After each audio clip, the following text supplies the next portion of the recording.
অসাধারণ রেজাল্টের প্রতিক্রিয়া আসলে ভাষায় বলার নেই। খুব খুশি হয়েছি। আমরা না আত্মীয়স্বজন সহ সবাই খুশি যে মেয়ের মেট্রিকের পরে মেয়ে কিন্তু রেজাল্টের পর অনেক কান্না করছে। মানে যখনই করতো কান্না করতো। মেয়ের পরে টার্গেট নিছে যে মেয়েকে সব টিচাররাই বলতো কলেজের বাসার কোচিংয়ের তোমার এবার কিন্তু জিপিএ 5 পেতে হবে। তুমি যদি জিপিএ 5 না পাও তুমি যেটা মেডিকেলের আশা করতেছো ওটা পয়েন্ট আসবে না। ওই টার্গেট নিয়ে মেয়ে নাওয়া খাওয়া ছেড়ে দিছে। মেয়ে মোটামুটি সকাল 7টা থেকে কোচিং শুরু হতো, আড়াইটায় আসতো, আড়াইটায় কী খেলো না খেলো 4টা থেকে আবার কোচিং হালি শহর ক্যাবলকে যাইতো, আবার গোলঘাট টাওয়ারের ওখানে যাইতো। তারপরে ওখান থেকে আসার পরে কী খাইলো না খাইলো ফ্রেশ হয়ে আবার বাসায় দুইজন টিচারকে 10:30 মেবি 10:30 আমি যতটুকু 10:30টার আগে সে ফ্রি হইতো না কোচিংয়ে।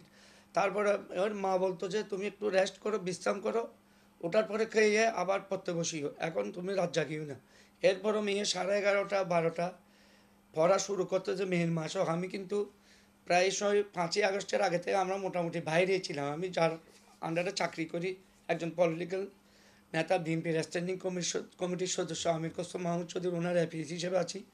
ওনার রাজনৈতিক ওনার নিজের যে অবস্থা, আমাদের আরও কঠিন অবস্থা হইতো, আমাদেরকে আগে থেকে দৌড়াইতো।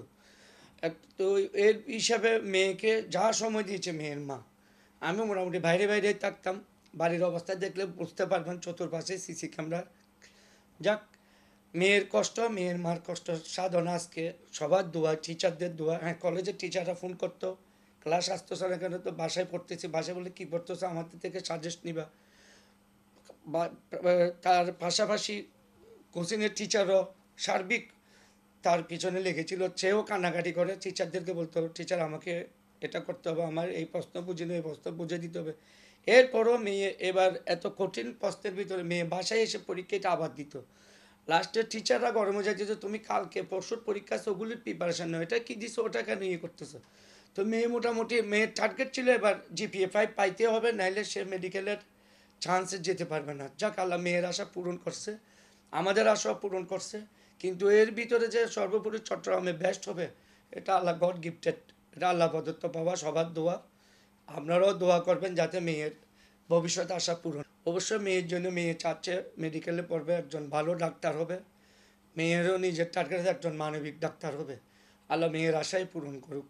সবাই দোয়া করবেন আমার মেয়ের মনের আশা যাতে পূরণ হয়। মেয়েকে আমার চেয়ে আমার পরিবারই সবচেয়ে বেশি গাইড করতো। আমি তো বললাম 5ই আগস্টের পর আমরা বাসায় থাকতেছি, এর আগে মোটামুটি আমরা বাসায় আসতাম কদাচিৎ, আসলাম গেলাম, ওভাবেই থাকতে হতো। মেয়ের মাই মেয়েকে সার্বক্ষণিক গাইডে রাখতো।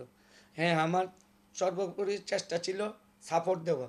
বাবা আমার ওর টিচার লাগবে, আমি কথা বলে ওই টিচারকে সেট করে দিতাম, কিন্তু বাদ বাকি কোচিংয়ে আনা নেওয়া কলেজে যাওয়া সব মেয়ের মাই করতো।